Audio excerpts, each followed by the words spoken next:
It destroys more alcoholics than anything else. From it stem all forms of spiritual disease, for we've been not only mentally and physically ill, we've been spiritually sick. When the spiritual malady is overcome, we straighten out mentally and physically. In dealing with resentments, we set them on paper. So the first thing we're going to do is look at these resentments. Now, I think we need to look at that word and make sure we understand what it means. The word resentment is made from two old words. First are the letters R-E. Re. When you see re in front of another word, it always means to do again. Like repaint, replay, redo, always means to do again. The last part of this word, sentiment, comes from an old word called sentire, which means to feel. So the word resentment itself means to re-feel. Okay. Let's say we're going through life, which we do on a daily basis, remembering always that everybody has got self-will. That's one of the problems. It's standard equipment. Everybody's got self-will. From time to time, other people get sick in self. Maybe their social instinct is out of kilter. Maybe their security instinct or their sex instinct is fouled up. And they do something to me that threatens one of my basic instincts of life. Maybe they put me down in the eyes of other people, and it threatens my self-esteem. Maybe they do something to threaten one of my personal relationships. Maybe they rip me off and steal my money from me. Maybe they do something to interfere with my sex life. Or maybe they do something that threatens one of my ambitions for the future. Now, when they do that, that's a wrong on their part for doing so. That's not a resentment. It doesn't become a resentment till I go over in the next room, or I go home that evening, and I replay that thing in my mind, and I feel the pain the second time. The first time they did it to me hurt me. But when I go over here and replay it and feel the pain the second time, then I'm doing it to myself now. They did it to me the first time, but I'm doing it the second time. And after a while, I'll replay it again. And I'll feel the pain the third time. And what I found in my life is I'm not always completely honest with me. Because it seems as though when I replay this thing, each time I tend to change it just a little bit. And I tend to make what they did to me just a little bit worse. I tend to make what I did just a little bit less. I tend to make the pain just a little bit deeper. And you let me play it over in my head enough times, after a while I can say to myself, I was just standing there doing nothing. And they come along and did it to me.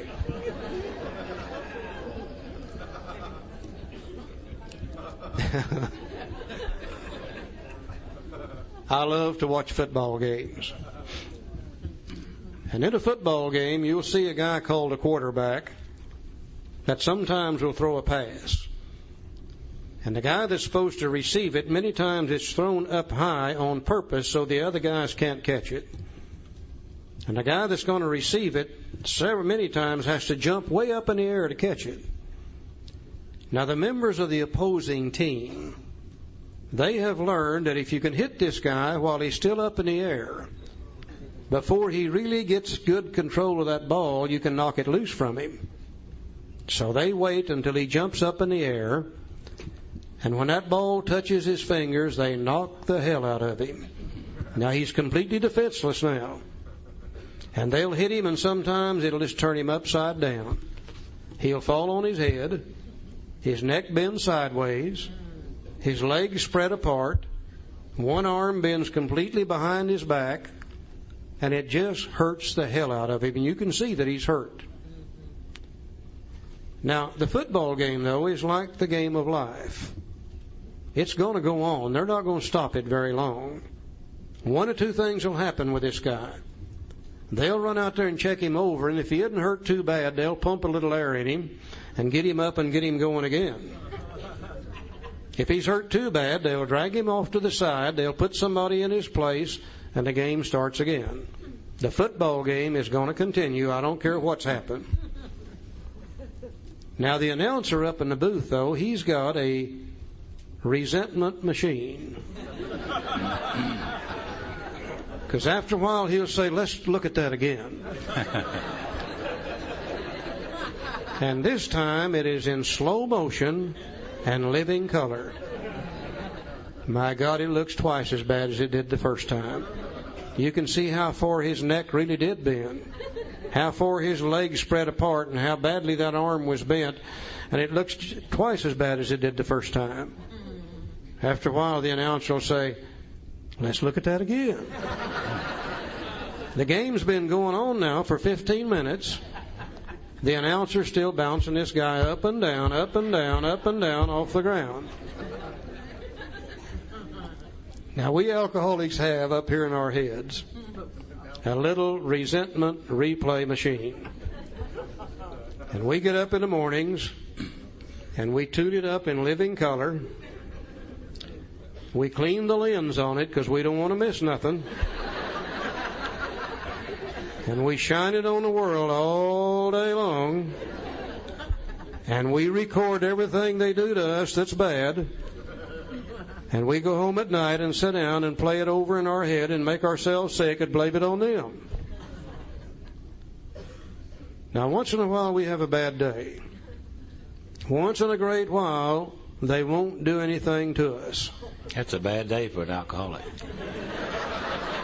We've got our machine cleaned up, the lens is clean, tuned up, we're shining it on the world, and nobody will do anything to us. We don't have anything bad to record. Don't record nothing good. Do you know what we record those days? By God, we record what they're thinking. That's what we do.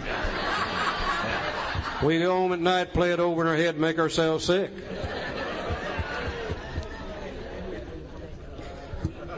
Now, there's a bad thing about a resentment. Because each time you play it over your head, each time you throw it out there, after a while, it turns around, it comes back at you. And when it comes back at you, it comes back as self-resentment. And we begin to resent ourselves for being in a position to have those things happen to us. And after a while, self-resentment turns to self-pity. And that's the sickest that a human being can be up here in their head, is to be filled with self-pity.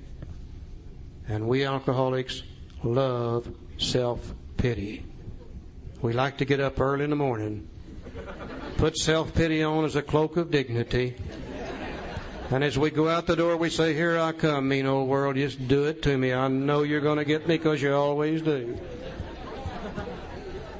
It is a sick way to build our self-esteem.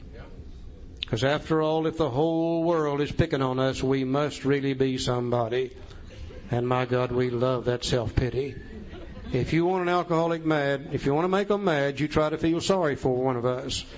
And we'll tell you in a hurry, don't you feel sorry for me. That's my damn job, you know.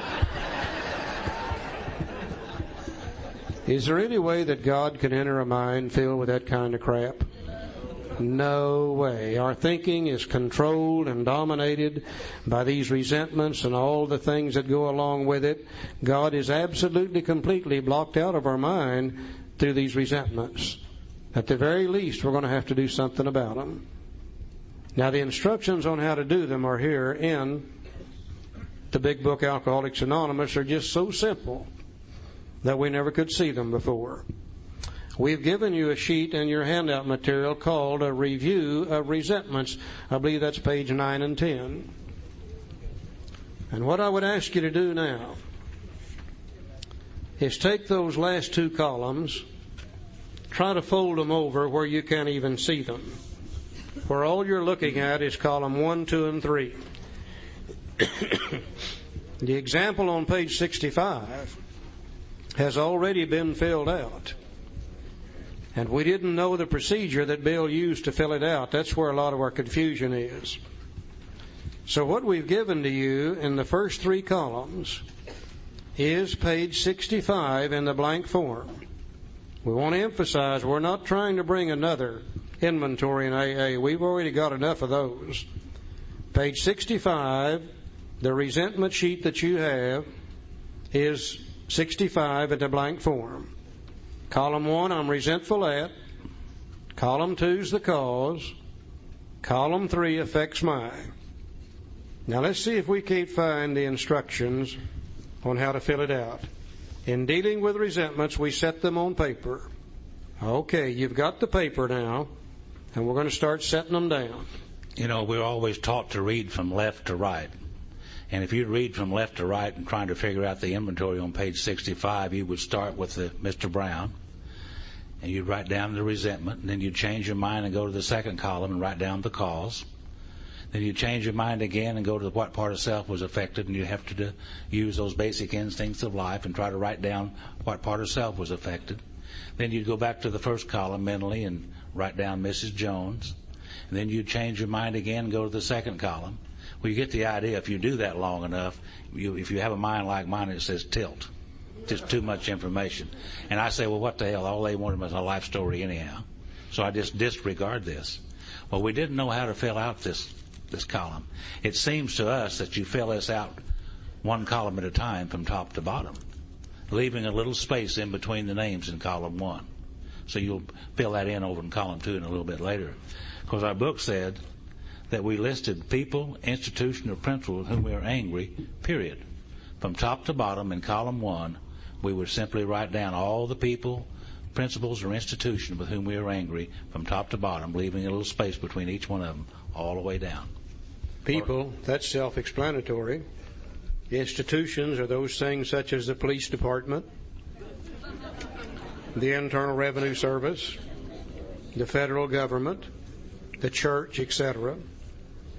Principles are those old guiding, I hate to use the word laws, but it's the only thing I can think of, natural laws that's interfered with our style of living. The 10 Commandments, that's a set of principles. And when I was out there drinking, I don't want to hear nothing about the 10 Commandments. I'm breaking all of them but one, and maybe I broke it in a blackout too, I don't know. Another old principle I'd always hated said what goes up must come down. I never cared for that one. Another one said what you give out's what you get back. Another one said there are no free rides, you'll pay for whatever you get. And my dad used to say, when you lay down with dogs, you'll get fleas on you every time. Those old principles that interfered with our style of living. Now, you don't need to be sober very long to do this. All we got to do is take these things out of our head, put them down on paper. You don't have to have a high education to do this.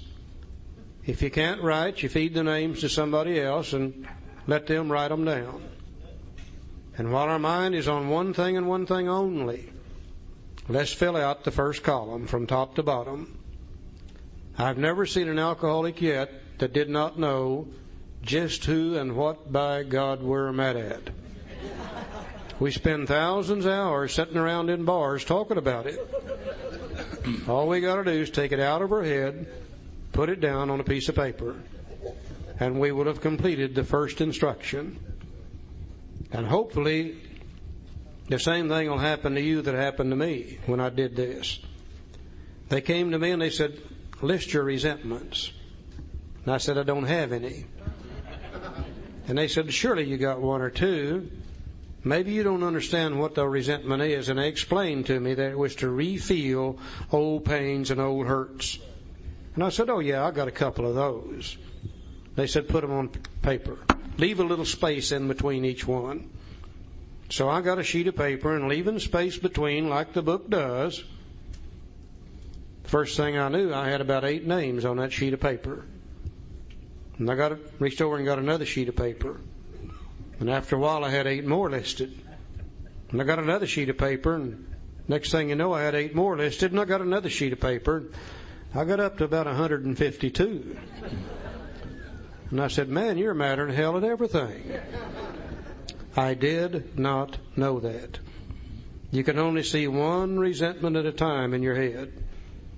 I don't think any of us will ever see how many resentments we really do have and how much they control and dominate our thinking till we get them all down on a sheet of paper and see them in their entirety for the first time. Now, we've made a decision to let God direct our thinking. And if we've got that many resentments, then resentments direct our thinking and God can't, and it's just that simple. Just by the listing of the names, we learn something very valuable about ourselves, how resentful we really are. You just can't see this stuff in your head. It has to go on paper. So we filled out the first column. Now, Bill said Mr. Brown, Mrs. Jones, my employer, and my wife. He probably had more than that. I think he just didn't want to use any more space in the big book. Mine was that long, long list of about 152 names, Joe. So we asked why we were angry, period. Stop right there and go to the second column, the cause. Now, in the illustration, and he used here very short and sweet, just 4 or 5 little words, not too many words to describe the cause. Simplicity is the key here in the second column. Now, he's resentful at Mr. Brown. Why? His attentions to my wife. He told my wife of my mistress. Brown may get my job at the office. Now, I don't even know Mr. Brown. I'm already mad at him myself. Now, he's resentful at Miss Jones because she's a nut. She snubbed me. She committed her husband for drinking. He's my friend, and she's a gossip. What she did was put his old drinking buddy in the nut house, and he don't like that at all. Now, he's mad at his employer. Why? Well, he's unreasonable and unjust and overbearing. Probably said, say, Bill, by the way, where were you all day yesterday anyhow? He threatens to fire me for drinking and padding my expense account. That's unreasonable as hell, isn't it? Yeah, very narrow-minded. Now, he's really mad at his wife. She misunderstands and nags, and she likes old Brown. And she wants the house put in her name. Yeah. You tie that together, liking old Brown, wanting the house put in her name, it's about time to get a little bit upset, isn't it? So simply in the second column, we just write down, we ask ourselves why we were angry beside each name one at a time, using 4 or 5 little words to describe the cause. There may be one cause or there may be 2 or 3 causes, but we simply write them down in the second column. We're not going to write any big, long essays. No. Just a few simple words by each name. And it may be one cause, and there may be multiple causes, as we have here. Whatever it is, we put it down. I filled out the second column, and I began to realize something that's become very valuable to me. I began to realize it's not the people and the institutions that I'm upset with. It's what they've done to me that's got me upset. You know, I can take Mr. Brown out of here and put Mr. Green in. I'll be just as upset with Green as I am with Brown if he does the same thing to me. I could take Mrs. Jones out of here and put Mrs. Smith in. If Smith does the same thing, I'm going to be just as upset with her as I am with Jones. Well, I can take my wife out of here and put my mistress in. And if she does the same thing, I'll be just as upset with her. I begin to realize it's not them that's got me upset. It's what they've done to me that's got me upset. Now, the reason that's valuable is because of this. I'm getting ready to start out on a lifetime-changing process to develop the best possible relationship that I can with the world and everybody in it, so I can have maximum peace of mind and serenity. A part of that relationship is a little later on in my program, I'm going to have to go to a bunch of people and ask them to forgive me for what I've done to them. By the same token, I'm going to have to forgive others for what they've done to me. And a part of that forgiving process can start right here, when I begin to realize it's not them, it's what they've done that's got me upset. That starts getting names out of the way, and it's going to make it a lot easier to handle this in the future. So I filled out 2 columns now. Number one, I learned how resentful I really am, how much that blocks me from God. And number two, I've learned it's not them I resent. It's what they've done to me that I actually resent. Two valuable things. Now let's look at the third column. In most cases, it was found that our self-esteem, our pocketbooks, our ambitions, our personal relationships, including sex, were hurt or threatened. So we were sore, we were burned up. On our grudge list, we set opposite each name our injuries. Was it our self-esteem, our security, our ambitions, or our personal or sex relations which had been interfered with? We were usually definite as this example. And again, using that information that we got from the basic instincts of life, we simply fill out the third column. What part of self was affected by that? What basic instinct was threatened by the actions that those people did? I can't be upset with you unless you've done something to threaten one of these basic instincts of life. If you threaten my social instinct in any way, my self-esteem, my personal relations, etc., you're going to upset me and make me angry. If you threaten my security, either material or emotional, you're going to upset me and make me angry. If you threaten my sex life in any way, you're going to upset me and make me angry. And as I begin to fill out the third column and put down the part of self that is affected, in most cases I begin to see a pattern develop. Maybe beside each name I'm putting down self-esteem. Maybe I begin to see my main problem is self-esteem. Maybe I'm putting down security. Maybe I see where my main problem deals with security. Maybe I'm putting something under sex each time. I begin to realize that the sex thing is my main problem. I begin to see which part of self really does stand out. Probably going to be a combination of all three. But I can certainly see which part of self really does predominate and stand out when I keep seeing it appear over and over and over and over again. When I filled out the third column, here's where I've learned something that I think is the most valuable thing I ever learned about me. As I filled out the third column for the first time in my life, I could see where anger comes from. I've always had a problem with anger. I've always acted and reacted with anger. I would do something that would hurt other people. I would be ashamed of it. I'd say, I'll never do that again. I'll turn right around, get angry, do it all over again. You can't do anything about a problem till you understand the problem. I never did understand where anger come from. I always thought it was just one of those feelings that flitted into your mind. You could do nothing about it. Today I realize that anger comes from a threat to one of these basic instincts of life. Now, if my basic instincts are under control at the level that God intended, if my relationship with God is okay, you can do about anything you want to me, and I'm not going to experience anger over it. But I'll guarantee you, if my instincts are out of control, my relationship with God is not right, about anything you do to me that threatens a basic instinct creates anger. And I romp and stomp and raise hell with you and everybody around you. You know, this lady that I'm married to today, hopefully I can introduce you to her tomorrow. She's here with us this weekend.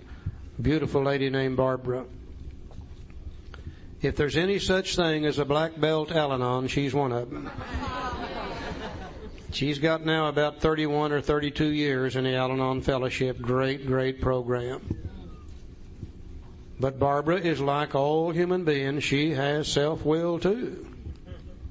Now, once in a great while, she'll get sick in self. Al-Anons do that once in a while.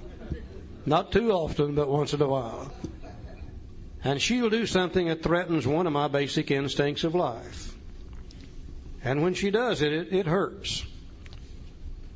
Now, I found that if my relationship with God is right and my instincts are at the level God intended, I'm able to say, well, the poor old thing. They're sick just like we are, and they can't help it any more than we can, and that thing will just slide off of my back and just won't bother me at all. And I just go on about my business. Now, 30 days later, though, the same lady does the same thing.